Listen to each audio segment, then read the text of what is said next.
You're listening to Biotech Hangout, a live and unedited weekly discussion of all the latest news in our industry with a group of biotech leaders and experts.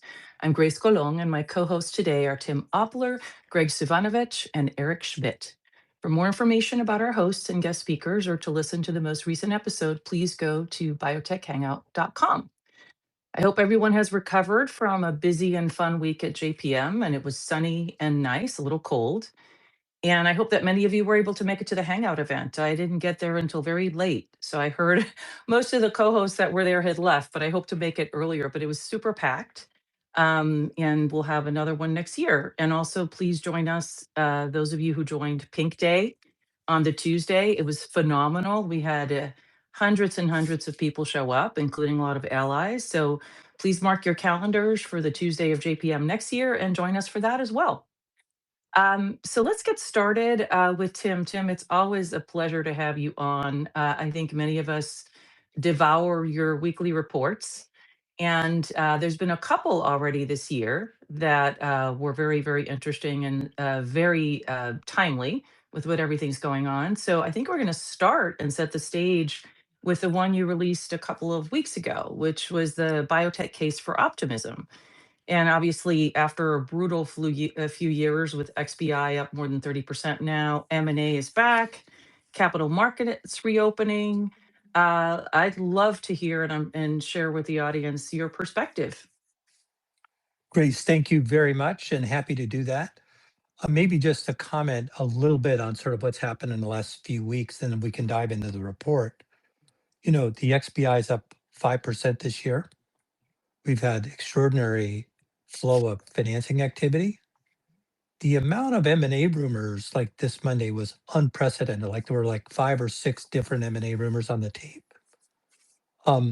The actual volume of M&A this year has not been that high. So far we've seen $6.7 billion in deals, including 3 biotech takeouts, which were the RAPT takeout this week, the Ventyx takeout by Lilly, and also Dark Blue was acquired by Amgen. The biggest M&A deal this year was Hisamitsu's go private for $2.5 billion.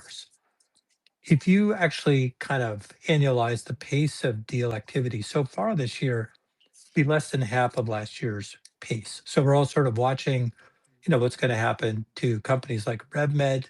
I'm personally, and I'm not an insider, just to be clear, I'm personally not so sure that RevMed gets bought anytime soon.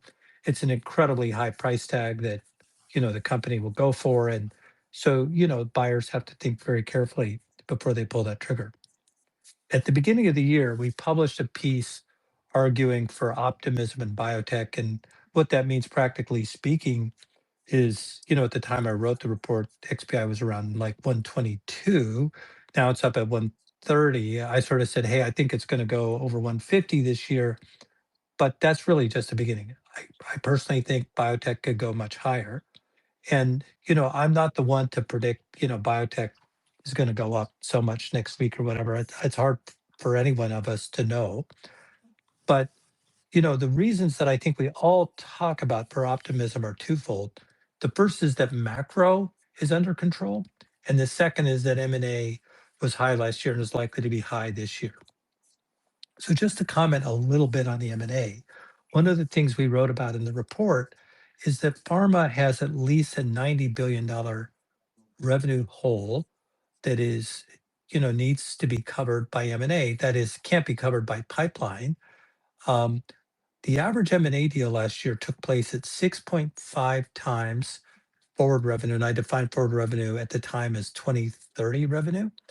So last year, pharma spent $90 billion. So if you do the math, pharma covered less than 1/6 of their revenue hole with M&A that happened last year. So they have a lot more to do. And if anything, I would expect M&A to be busier this year than last year. Other factors that people need to talk about that are very important and certainly causes of uncertainty are what's happening with the policy environment. And, every day is an interesting day with this administration.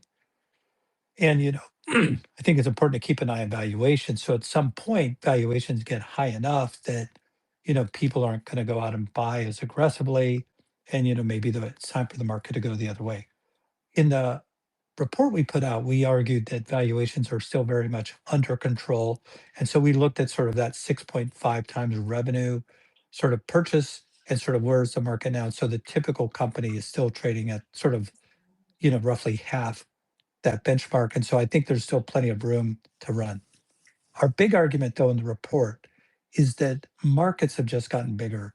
And so if you go back in history and sort of look at when did we have bull markets in biotech, what you'll see is that when there are big changes in the underlying drivers of the market, that's when you saw the market take off.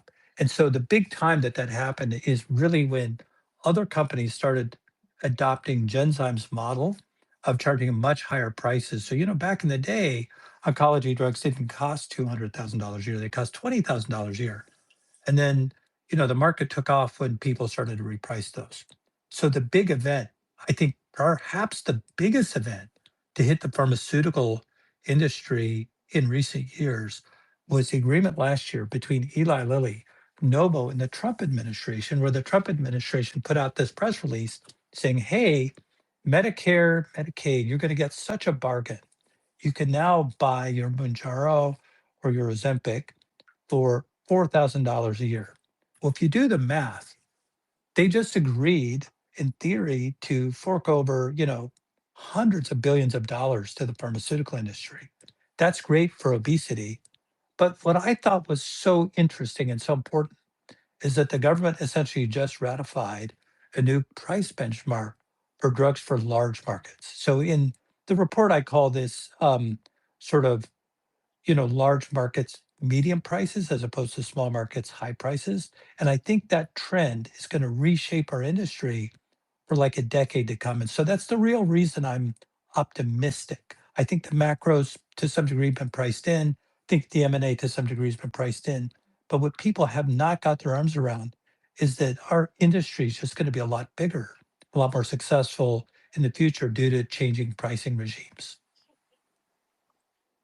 Those are super helpful perspectives. And in particular, it'd be great to see more focus on, large scale treatments for chronic diseases, especially complicated ones with a lot of comorbidities, like we see with the GLP-1s. We're starting to see other benefits, right, in terms of it'd be beyond diabetes and obesity. And so it'll be interesting to see that data emerge. And it would be great to get more coverage. It'll save money in the long term, obviously.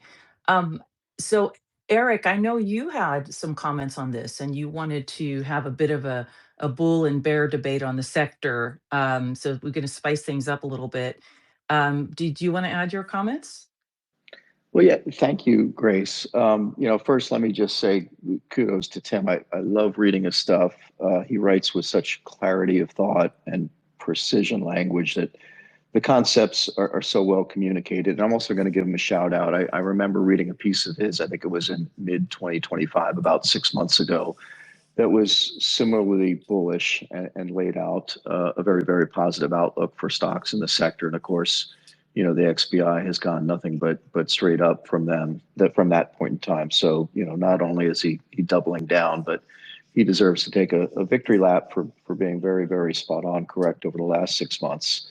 I'll also share that I generally share Tim's view of positivity. I mean, I could even one up him here and call out that I think the XBI is going to end up maybe in the 150 plus range this year. I don't see any signs, at least from where we sit today. Now, the year is still long, and we know in biotech things can turn on a dime.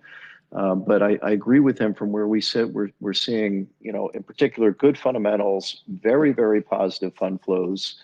And I would agree the pricing dynamic is underappreciated and favorable. So with all that said, what am I worried about? What could go wrong? Well, there are some things that we definitely need to be mindful of. The FDA is in a really, I think, tumultuous place. We even saw last week again a complete response letter. I'm thinking of the one that Atara received for Tab-cel. This is a cell therapy that's been through the works. Seemingly treats a rare and severe oncologic indication that has no therapies, and was on the cusp of approval prior to Vinay Prasad inserting himself into the discussion. And and derailing it. So, anytime that an agency like this is responsible for approving new drugs is acting this erratically and potentially on the cusp of, almost imploding on itself, as we've talked about time and time again on this call, I think that's extraneous risk that is very, very important to not gloss over. Tim mentioned the Trump administration and the deal that was signed with Lilly Novo. I think we've seen now, even for a longer period of time, launch prices of new drugs come out at higher and higher and higher levels. So I agree with him. We've set new standards for, sort of medium-sized markets and even smaller markets. Everything is being priced for billion-dollar blockbuster peak potential success these days. But how long can that really go on for, right? So are we really able to count on the Trump administration to maintain its side of these bargains, to not go back and reopen the MFN debate? There's almost still weekly dialogue about whether, MFN is now behind us or still in front of us. And of course, if we get into a period, an election cycle and in the mid-cycle elections where Trump feels like he's losing the population's favor and the drug pricing is an issue, I think all bets are off. We could completely reopen that can of worms. That would be, another very substantial threat to the industry. The last thing I'll say is China. I think Tim argues that China can be a good or bad thing for our industry, and I'm not sure I have a strong view on that. I would just say it's potentially a disruptive force. It's a new thing for our industry. And I think we just need to be mindful that what we think about biotech drug discovery, what we've considered it to be for the last 30 or 40 years, having the whole panoply of preclinical into clinical development activities sourced out of the United States, that's changed, and it may not be, necessarily all the time a good thing for the US-based industry. So I'll pause there. I've taken up probably too much time, and would love to hear, Grace, your and Graig's views on this. Yeah, Graig, do you want to go first? Yeah, I mean, first of all, it's great to be back on this podcast. An honor to be on. And in terms of the broader market, I mean, I'll just add a few comments just on the broader market. Certainly, I do think I will agree with both Tim and also with Eric about fundamentals being in a good place. The sentiment is so important in this sector. And we finally, over the past, let's call it maybe 6 months or so, are in a place where I do feel that from my conversations with the buy side, they are looking positively again at biotech, and this is beyond the biotech specialists. I do think we're going to have a good year in biotech for all the reasons that were mentioned previously.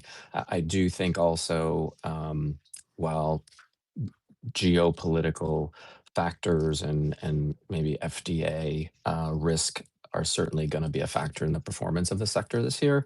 I do also think that if it is indeed an important uh, thing for the current administration to continue to look to lower interest rates, that can only help with the narrative. For the innovation reasons, for the progress that we're seeing, good fund flows, companies being able to announce positive data sets and then raise nicely around those data events, and many of those deals get upsized. Deals, right now seem to be subscribed anywhere from 4 to 10 times, depending on the deal. I do think that we're going to have another very good year in biotech. Fantastic. And I have a question for you guys, because if we hear a little bit of debate back and forth on this, given that the IPO markets seem to be opening up, knock on wood, do you think that will, it used to be a complete buyer's market with respect to the M&A because companies didn't have other options. So maybe they were sold because they couldn't, great data, obviously, but they might have had other options where the market's open. With that going on, is that going to change the dynamics and maybe the valuations for the M&A, or just because, companies will try to move before companies can get out? I do think that supply of IPOs is always something to keep an eye on. And, some IPOs can be really good for the market and others maybe not so good. And what I mean by Yeah. that is, not all IPOs are of the same quality. And so if you Mhm. look at the calendar of stuff that's coming up, there's some very good companies, but they're not all great. Some of the companies are going public kind of like they have to go public. And, the very best IPO candidates that are sort of out there, so think of like a company like Candid, they're not going public this month or next month, to my knowledge. Um, and so I guess I think the best is yet to come in the IPOs. I do worry a little bit that, there's like 100 plus companies that want to go public, that a couple of, belly flops get out there and then the market starts to feel a little shakier. So I hope that doesn't happen. Um, and, we'll see how the market trades in the next couple months. And thanks, Tim. Anyone else? Maybe I'll just say that I do get the sense from where I sit, and Greg can comment too, that there are Sure. a lot of companies that are gearing up for IPOs. I think that we saw the Actus deal price and price well and trade, at least initially, fairly well here. So that has spurred a lot of companies to at least begin the process. It can be a 3, 4, 5, 6 month process, as we all know. And we're seeing a lot more companies in the last 2 or 3 weeks start that process and get ready to go. I agree with Tim's views that the first tranche may not be the best. In fact, if you're a venture investor and you have what you think is a surefire winner, you probably don't want to take the risk of a shaky IPO. Many of these IPOs that are going in the early part of 2026 are probably holdovers from 2025, in fact, and couldn't get out in a choppier market and are now, still on file or near file and trying to make a go of it in 2026. So agree 100% with that view that we need to be mindful of quality. On the other hand, I'd say the bigger picture here, and this is something that my colleague Josh has, I think, talked about in the past, we really haven't had an IPO market for 3 or 4 years now. There's been almost no possibility of good quality companies going public. They've been really captivated in the private market and forced to mature in the private market. In many cases, forced to go through phase 2 proof of concept milestones that, historically we tend to see read out in the public markets. So the fact that there has been a roadblock on many IPOs and that venture investors have been sort of forced to take on the risk of binary events, at least from where we stand at Cantor, we see a lot of well-seasoned, mature companies that have proof of concept behind them that I think are going to be very, very attractive to public market investors. And the other thing is their valuations are still coming at a very attractive level. We haven't seen the private funders flush with cash bidding these companies up because there hasn't been a public IPO market to guarantee exits on. So many of the last rounds have been down or flat rounds, and relative to where publicly traded companies are in their valuations, I think many of those private companies have the potential, at least, to come to the market at a valuation that allows for a lot of public stock price appreciation. So from those two angles, from the fact that we're seeing more mature companies and that are priced potentially very attractively, I think this could be a really wonderful IPO window, with the caveat that we need to maintain our quality screen. I'll add that I think it was maybe 2 months ago that I was a guest on the Biotech Hangout, and I was part of a very spirited conversation with Paul Matisse at Stifel and Josh over at Cantor about trying to predict the number of IPOs that we might see in 2026. We were talking about over and under numbers, and I think Paul had led off with, maybe 15, and then Josh came out immediately and said, I think it's going to be 50. I came out somewhere in the middle, and I'm hopeful for 20 to 25. My bank doesn't have the visibility that Eric's bank has maybe on the IPO pipeline and backlog. But I do think it's really important to think about a couple of things from an investor perspective, and particularly from the generalist investor perspective. We really, big picture, want to see, very solid issues come out, de-risked names, and they're likely to be later stage names. Maybe they have phase 2, maybe even phase 3 data already in hand, or somewhere in that life cycle. And we want to see, I think, a really disciplined market, because we do want a very good 2026, but we also want a very good 2027 and 2028. And I think big picture fears might be that if we do have a window that is wide open, that there might be, understandably, maybe from a banker perspective and from a private company perspective, a rush to get out. But I worry about what we saw from the 2020 to 2021 period, where it became a little bit bubblish. Valuations at the height were very not disciplined at all. And with that said, I do think that if we can keep the number of IPOs within reason so that it sets up the market for success and pull through to 2027, I think that would be really important. Great. Well, thanks for your perspectives. We'll keep our fingers crossed. Let's go to deals. So, Eric and Greg, I think you both wanted to cover the GSK and the BMS deals announced this week. Why don't we start with the GSK one? Eric or Greg, who wants to go first? Eric, do you want me to Yeah, take why don't you that? go ahead, Greg? The Yeah, go GSK ahead. deal?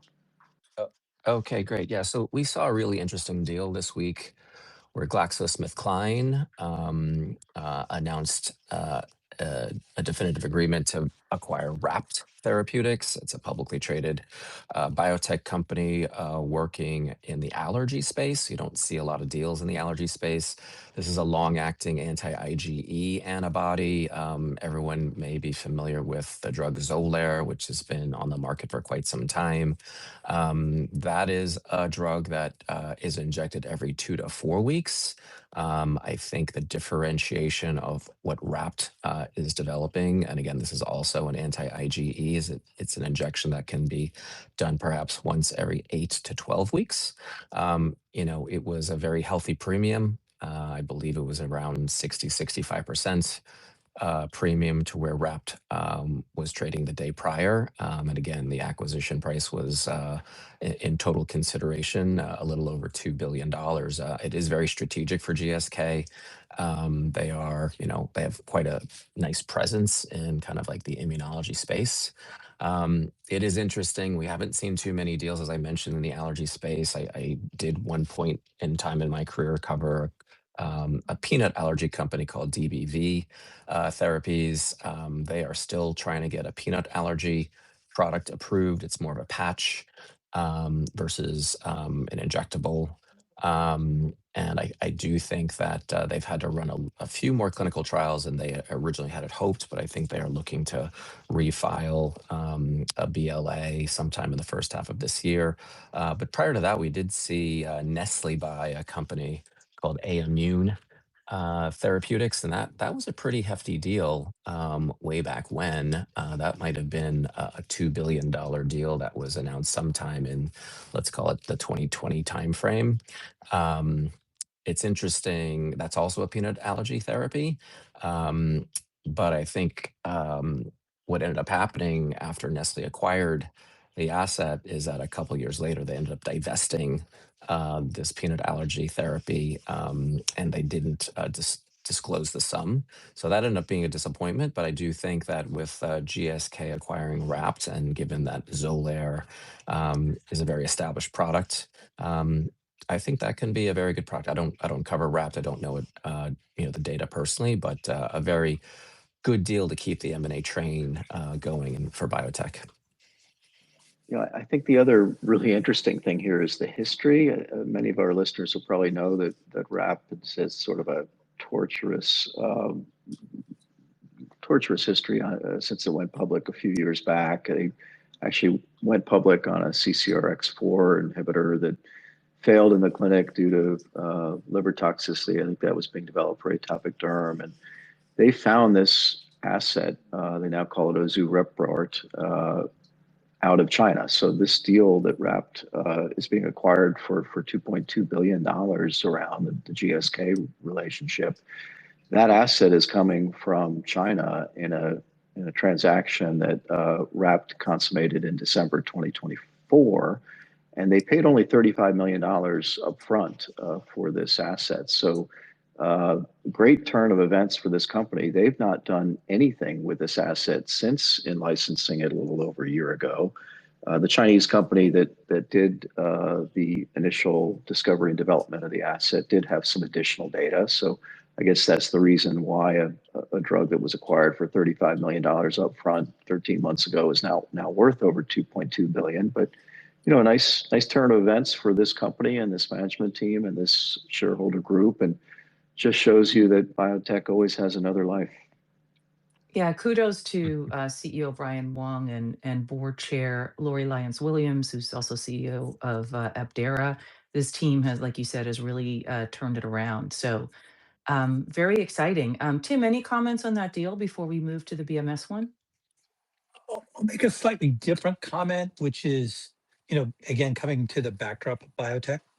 RAPT is a company that had sort of some bad data, and they pivoted with great results and great success.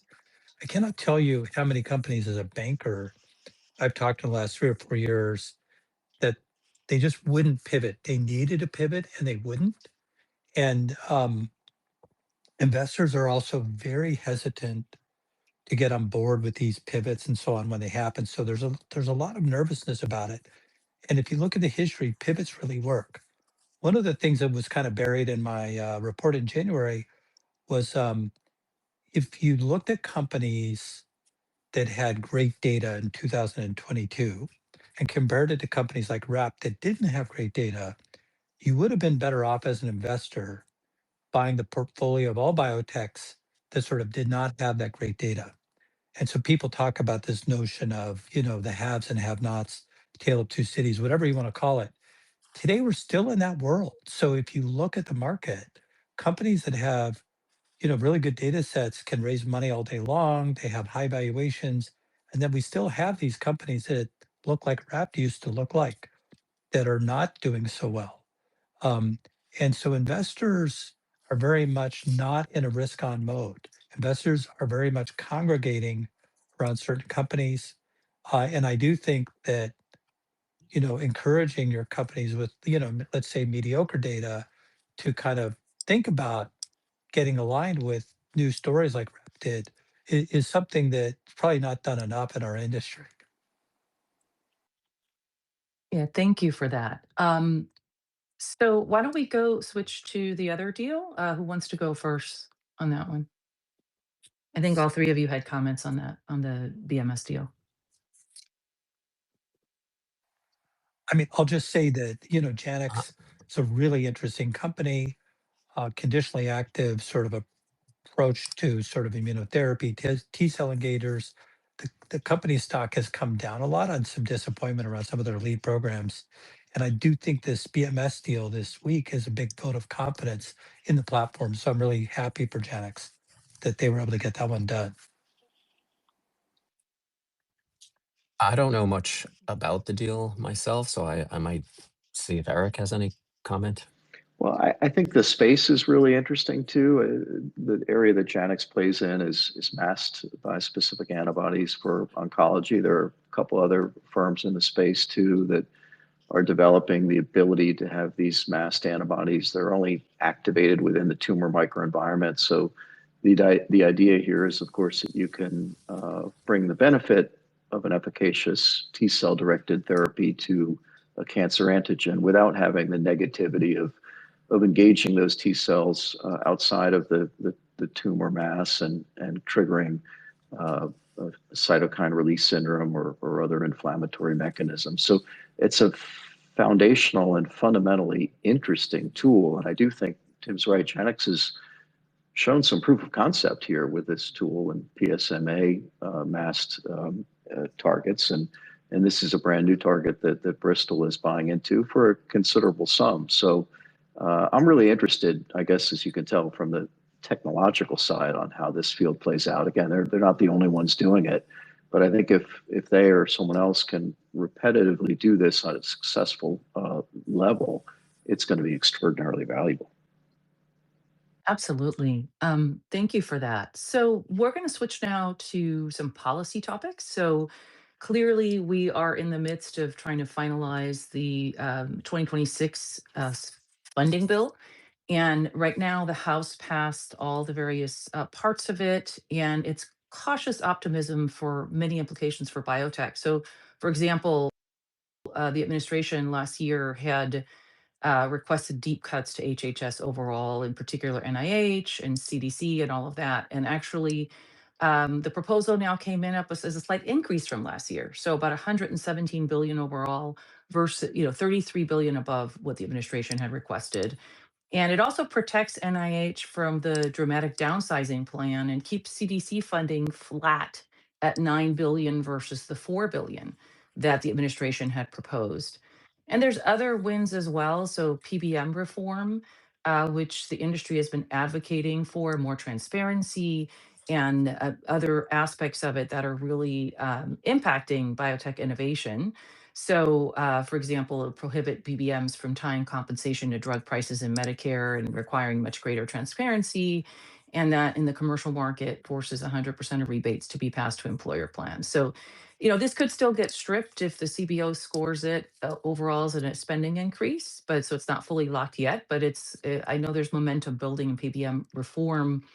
And actually, NIH funded at a slight increase, as I mentioned, about 49 billion, and keeps all 27 institutes as opposed to some of the institutes that were proposed for a cut. And then there's specific diseases getting additional money, such as cancer, Alzheimer's, and others, and additional support minor for women's health, which we'll get to later. So lots of promising areas. We're still not out of the woods, and there's a lot more detail in some of the articles published this week in the biotech trade. And another quick policy, and then I'll go around for comments on both of these. Just for context, the U.S. officially completed its withdrawal from the WHO this week.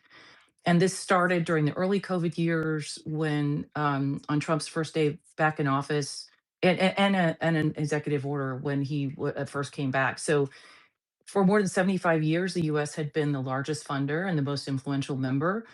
The loss of funding has already forced WHO to cut about a fifth or almost a quarter of its staff, and it's still about 25% short of the money it needs for the budget. I think the bigger risk, though, is informational. I think the US will have a lot less access to real time outbreak intelligence and less influence over how pandemics are managed. So, this tied to some of the threats against vaccines, mRNA, is very concerning in this era where we expect more pandemics to be coming around. So that is an area of concern.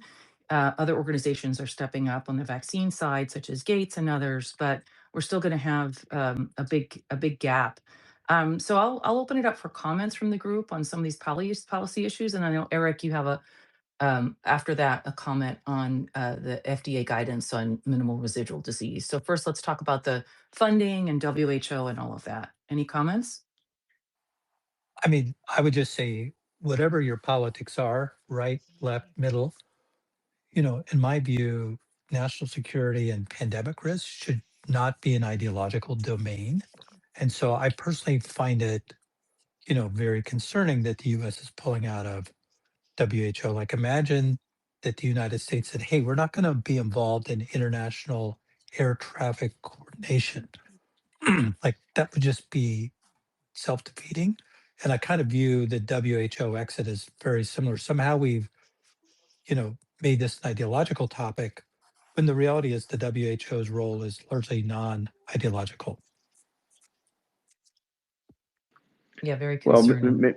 I mean, also apolitical. I would hope that no matter where you are on the spectrum of Republican, Democrat, in the middle, et cetera, you're also a supporter of science and a view and espouse the view that we could use more science and more scientists in the United States. I don't think that should be a political view either. So, the fact that the Trump administration had proposed to cut the NIH budget by 40%, and Grace, as you mentioned, we've avoided that bullet. And in fact, Congress has looked to moderately increase the NIH budget. What a sigh of relief that is for all of us who care deeply about science and think that this should be a national priority and is a competitive edge in our society. So I just feel, personally very thankful for congressional leaders who have the foresight to potentially, overrule the administration in this regard and move forward with doing what's right for science funding. I know that NIH budget has massive reverberations into academia, and I know that universities had considered cutting dramatically back on the number of trainees that they were going to accept in their graduate programs this year, when the even threat of a major NIH cut was being proposed. Oh, absolutely. And the I cap will on add. overhead as well was an issue. Oh, sorry. Go ahead, Greg. Yeah, I just wanted to quickly add that as someone who went to graduate school, I do have a PhD. Science in the United States, I think, has always been viewed as one of the great, gems of our country. The threat of the funding being cut was very real, and I remember just maybe 9 months ago, where direct conversations I was having, and I'm sure Eric might have been having too, with folks who were either thinking about graduate school or in graduate school, and then had their funding cut, and then had to think about pivoting their careers. Like, this was a very real, and has been a very real thing. So um, again, trying as best as possible to be apolitical as well. I do think it's still important for the U.S. to kind of, be part of the global discussions on very important matters, whether it's WHO or whether it's just just being a good actor on a global stage. So with that in mind, I was disappointed to hear news about the U.S. exiting the WHO. Politics inside that organization, I'm sure inefficiencies there, but I'm hopeful that we will get some balance from U.S. policy over the next several years. Thanks, all. And I just want to highlight the critical importance of advocacy. A lot of us spend a lot of time on the Hill. Have to give kudos to John Crowley and the bio team. There's a lot of work. This involves a lot of work, a lot of relationship building and education about how all these things are connected. So, talking to senators and congressional representatives whose districts are impacted by cutbacks in biotech and how it all connects is really important. And also PBM reform, I have to give a lot of credit to the industry advocates who, just did not stop going around and trying to educate and kind of have people understand exactly what's happening with the money that is supposed to go towards drugs for patients, whether it's PBM reform or 340B or other stuff. So there's a lot of misaligned incentives, and it takes breaking through all that and tying it to something that's important to the people who are voting on these things. So anybody can go. Happy to talk about it with anybody. If anybody wants to reach out, they're always looking for biotech leaders to go on the Hill and tell their stories and talk about patients and really, really make an impact. We can't stop. They're going to continue to try to chip away at this. So very relieved to see. Obviously, it's not over. This bill needs to be signed by the 30th, and it still needs to pass the Senate. So there could be some changes, but we're cautiously optimistic with this bipartisan, strong kind of support for biotech. So, Eric, do you want to talk about the minimal residual disease guidance? Yeah, we can talk about this quickly. I know you got a lot of other topics you want to cover, Grace, but I think this is very notable. For those who haven't seen, the FDA issued some new guidance this week in the field of multiple myeloma. And essentially the guidance says that you could use minimal residual disease, MRD negative status, combined with a complete response to gain approval of myeloma studies in the future. And that's really important because with all the new therapies that have come into myeloma, this disease has gone from a death sentence within 2 or 3 years to one where patients can live 10 to 15 years with the disease. And that, of course, makes it more and more difficult for drugs to prove that they have long-term benefits, especially in overall survival. It's much easier to prove that you impact survival in a patient who has a 2-year survival prognosis than a 10-year survival prognosis. So a very welcome event this week in the FDA guidance, draft guidance, essentially validating what ODAC had discussed a year or two ago, that this MRD marker correlates with long-term outcomes and should be used. The reason why I think this is interesting is that in some ways it flies a little bit in the face of efforts that Vinay Prasad has put forth.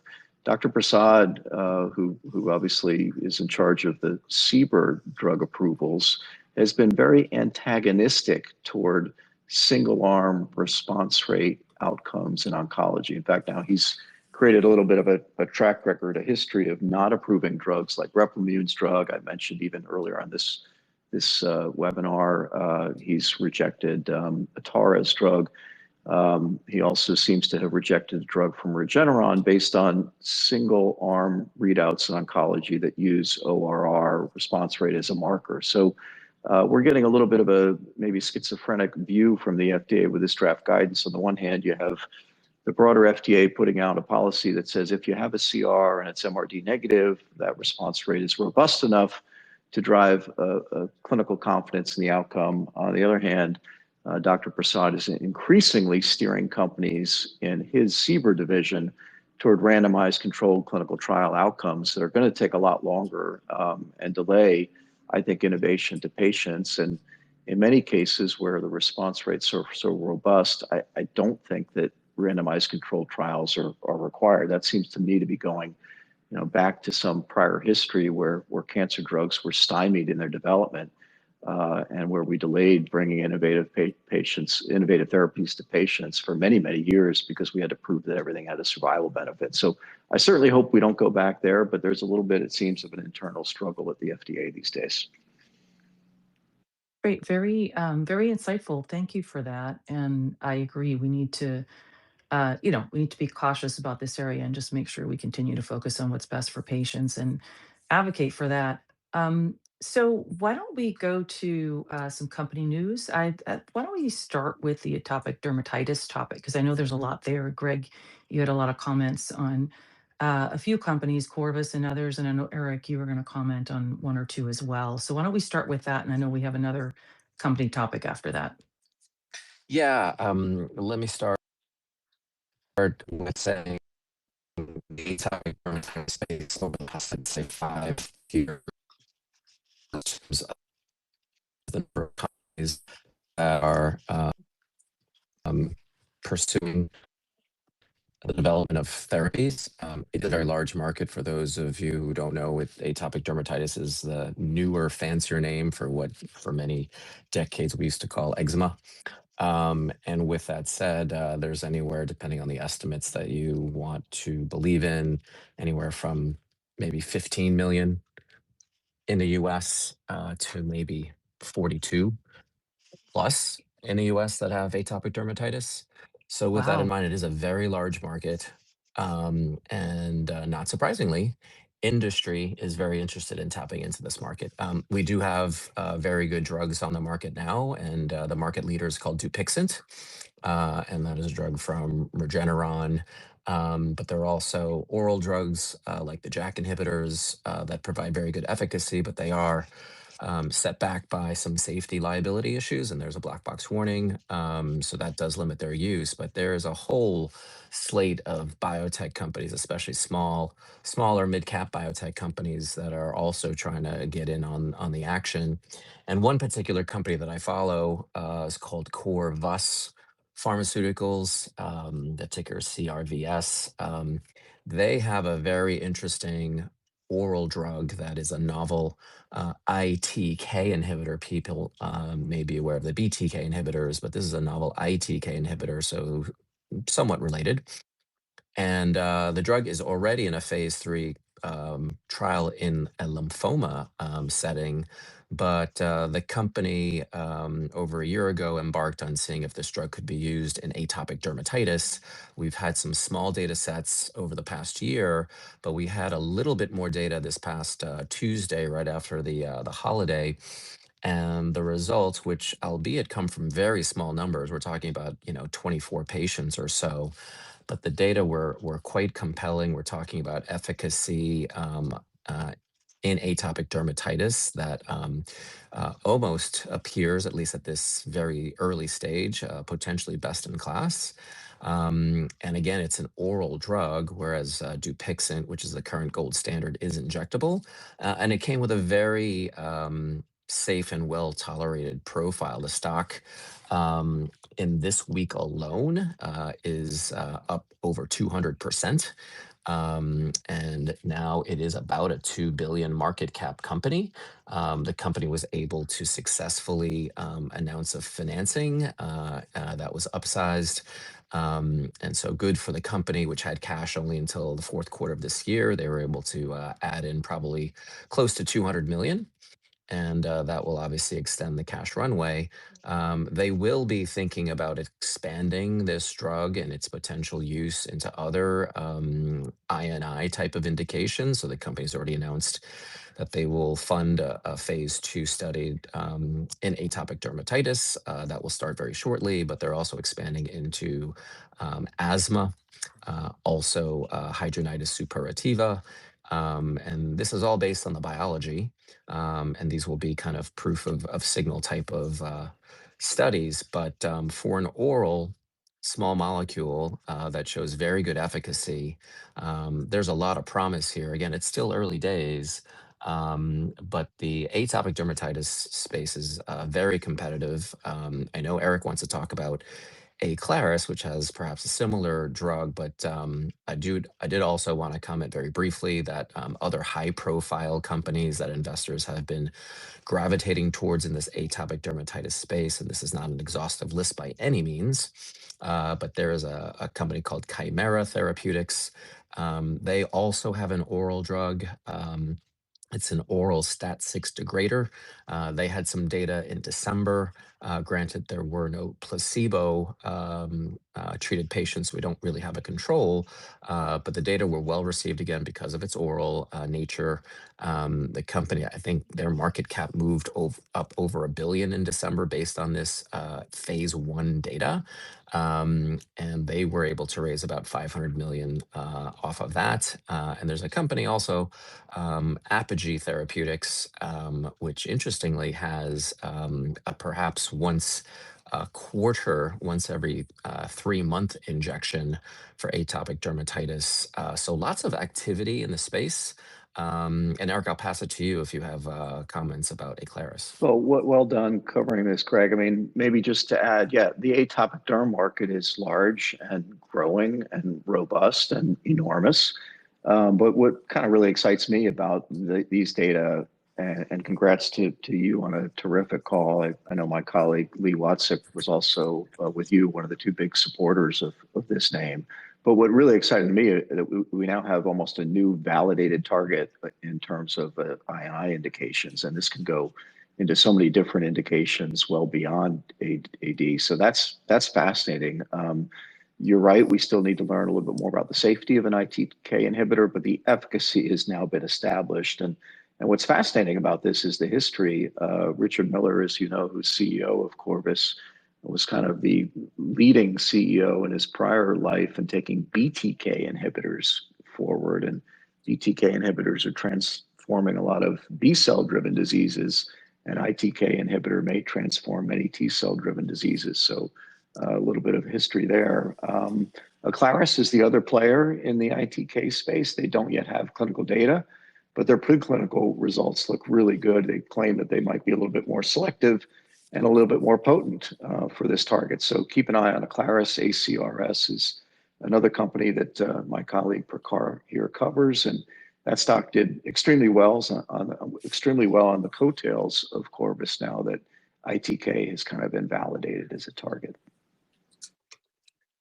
I do want to also just briefly add that we did have some news today also in the atopic dermatitis space where Sanofi, the large pharmaceutical company, the French pharmaceutical company, they've been developing an OX40, an anti-OX40 ligand antibody. I might butcher the name of it, but I believe it's a militelimab. They had some phase 3 data today, and the market did not particularly like this data. It's interesting. I think that this can be studied in a monotherapy, but also as a combination therapy. But with that said, the data were a bit mixed, but the company says that they are going to continue to think about filing this drug for approval. But while I'm not going to opine about the anti OX40 ligand based mechanism of action, I do think that the fact that Sanofi had news today is indicative of just the widespread interest by industry in not only atopic dermatitis, but just the I&I space, because these inflammatory and immunological based conditions affect so many people. And while it is a very crowded market, there's still lots of room for improvement for patients. Great, very important topic. And I had no idea that the number of potential patients was that high. I was thinking more it was like in the 10 million or something. You said it was up to 40 million? Depending on which company is touting the size of Yeah, the market, obviously. exactly. They always pick the highest number, which makes sense. Tim, any comments on that before we switch to the next to the next topic? No, I think it's really interesting and exciting to see those data. Awesome. Great. Well, now we're going to switch to a topic that I know is near and dear to Tim's heart and my heart. And we've had a few discussions about this, which is women's health. I think your second report this year was fascinating, and I think it's going to be part of a of a series, right? And just for context, as folks I'm sure know on the call, that there's been a huge uptick in focus of women's health in the last few years, and it's long overdue. Really, a push to go back and have a better understanding of the complex biology and the implications not only on reproductive and women's health and maternal health, but also far beyond that, right? And there was a lot of activity at JPM, even more this year than last year, a lot of panels, a lot of discussions. And I think groups that women's health is so fragmented when you think about you have to pull together diagnostics and medical devices, surgery as well as therapeutics. And all these groups are beginning to come together and really advocate and really put a focus and show that this can be it is an investable market, right? It's half the population. And there was an interesting report by AODX that came out over JPM that really focused on the fact that in the last, $100 billion in realized exit outcomes over 25 years for women's health, depending on how you count it. But I think part of it is broadening the definition of women's health. And most half of the exits occurred in the past 5 years. And 27 women's health companies achieved billion-dollar exits. So I think this really matters. I think there's the right attention. We're focusing more on the early part of discovery and also more on how do we tie the value, how do we get reimbursement and all of that. So why don't you would love to hear the highlights of this first part, which is really fascinating. If anybody hasn't read it, you really should. It goes back to the history of women's health and how female well-being moved from superstition and neglect to where it's moving today. Would love your thoughts on that, Tim, and thank you for No, doing and this. oh no, my pleasure. And it's great to hear your comments sort of like on the contemporary moment, because my report has been very much a historical exercise. And so I think we all sort of know this, but it's very interesting when you like write it all down. It is quite striking. So women have faced like unbelievably tough healthcare circumstances for many centuries. And what I did is I essentially looked at the history going back, 2, 3,000 years. And so, the level of misogyny that it has created barriers to female healthcare has been very high. Women were largely blocked from entering the medical profession. They were blocked from being able to learn. That is, basic literacy was not something that women had access to really until the 1900s in most of the world. Um, Up until 50 years ago, women were not able in any meaningful way to enter the medical profession. And traditionally, female healthcare roles, such as being a midwife, were systematically taken over by men. So, very difficult circumstances. And yet, if you look at the history, things have gotten dramatically better for women from a healthcare perspective over the centuries on both an absolute basis, sort of absolute life expectancy, but also relative basis. So us men today have lower life expectancy than women, but you know, in the past it was the other way around. There have been a number of breakthroughs that have really changed things for women, including the advent of mammography, drugs like Gardasil, the GnRH agonist for endometriosis. Um, no innovation, I think, has been bigger, not just for women, but for our civilization than the oral contraceptive. The oral contraceptive has enabled women to enter the workforce, to live independent lives, to enjoy sex, right? Not to, panic if you're having sex with someone that's not, your husband. Um, I'm not sure that there's been anything really bigger than that in our industry ever.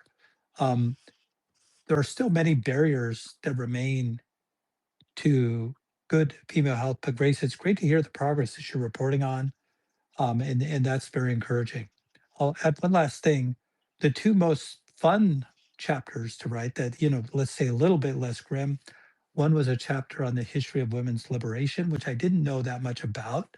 And so, you know, starting in the 1960s, women just got so fed up with the healthcare system, they started opening up their own clinics. And so I wrote a chapter about that movement and the lasting effect that that has had. The other chapter that was really interesting is, Grace, what you were touching on, which is more the study of female predominant disease. So there's tons of these conditions that impact women much more than men, such as autoimmunity. So I kind of just like went back and sort of tried to do the research on like who was the first person to notice that women were more likely to have autoimmune disease and sort of document all that. And that, for me at least, was very interesting to do. Yeah, and thank you for doing this, Tim. I mean, I think we need to continue to put out information like that. I have to give kudos to to some of the VC firms that are really taking this, like Alice from Foreground.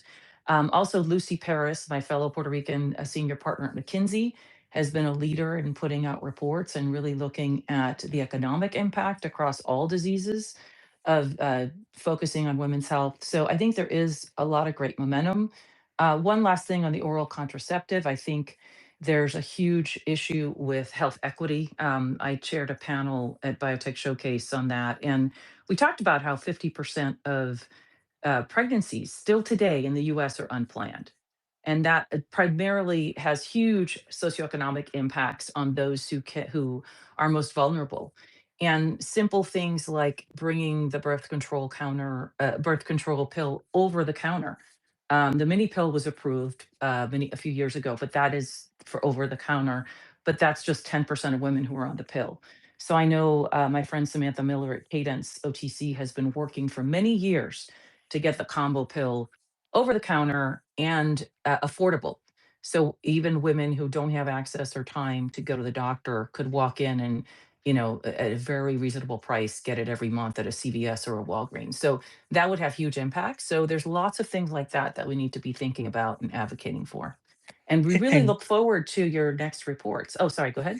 no, Grace, I would simply say I agree with you wholeheartedly. We still have so much progress to make, right? There's a long way to go. And I'll make the following comment. I've never had more people write in after getting one of my reports than this report. I didn't expect that at all. I kind of thought that this was a little bit off the run topic that only was interesting to women. I got so many emails from men and women saying they enjoyed this topic, they want to hear more, that this needs to be more important in our sector. And, I predict 5, 10 years from now, we'll all look back and say, gosh, why didn't we take women's health more seriously back in 2026? I think it's sort of a topic whose moment has come.